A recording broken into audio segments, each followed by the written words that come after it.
इतना नहीं पता हम किस तरह देगा। मैं कह जी मैंने तो नहीं पता होने नहीं को पूछेगा वोट किस तरह देगा, वोट किस तरह देगा। सरदार साहब, सरदार ते सारा खड़ ना है ना लेना कड़ो सरदार। सरदार यूसुफ, वो कैमरा पर देख कड़ो के यूसुफ, सरदार यूसुफ। सरदार ते कहते डिठो ही नहीं तो वोट क्यों दे उसने। मैं सरदार देहे नहीं, आज 45-50 साल हो गए देखता ते 50 साल हो गए वोट उसको देंदे ही हो। देंदे ही हैं, अल्लाह दे हुक्म नाल। वोट किस वजह से देने हो। असि कौम दी सते ये तो कॉम्प्रस्ती ज्यादा जी ना ना ना ज्यादा है ना ना ना ना ना ना तुसी कोई एहलियत देखो उसमें ठीक है वो वोट तो एल है। सरदार साहब ठीक है, शरीफ आदमी है। बोल ना वोट देने की वजह क्या है। तुसी आते कॉम्प्रस्ती तो ना कर रहे तो ज्यादा है ना। ना ना असि अपनी कौम को देने हैं बस। तो को वो भी आता है कौम को दो। वो तो नहीं आता, असि आप सोदा दे हैं बस।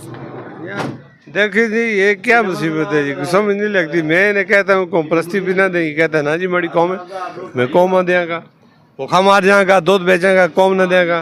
दूध देखो पहले जी इसको, ये दूध बेच के दिहाड़ी अपनी वोट सीओ को तो निका वोट मियों को किसको दे। सरदार मोहम्मद यूसुफ हाँ भाई। बड़ा वोट सीओ को तो निका मियों को। ये देखे जी नाज़रीन, इधर पीछे आते हैं जी, इन लोगों से पूछते हैं, ये बहुत सारे और दोस्त भी हैं, वोट किसको देंगे। वोट पीटीआई को देंगे। वोट पीटीआई को वोट इंशाल्लाह पीटीआई को देंगे। वोट नून लीग को, सरदार यूसुफ को देंगे। पीटीआई को वोट नून लीग का जी। वोट नून। ये देखें जी जमहूरियत है, ये जमहूरियत है। मैं ये कोई प्रोग्राम की प्री प्लान नहीं होता, अचानक ये दोस्त आ गए और इनसे पूछा तेरा मेरा एक ही नारा, शेर हमारा शेर हमारा। तेरा मेरा एक ही नारा, शेर हमारा शेर हमारा। अब देखते हैं जी 8 फरवरी का जो सूरज होगा वो किसकी फतह और किसकी शिकस्त का पैगाम लेकर तुलू होगा, ये तो आने वाला वक्त ही बताएगा। पता चल जाएगा। तो इसी के साथ जाना चाहेंगे जी, बहुत मेहरबानी।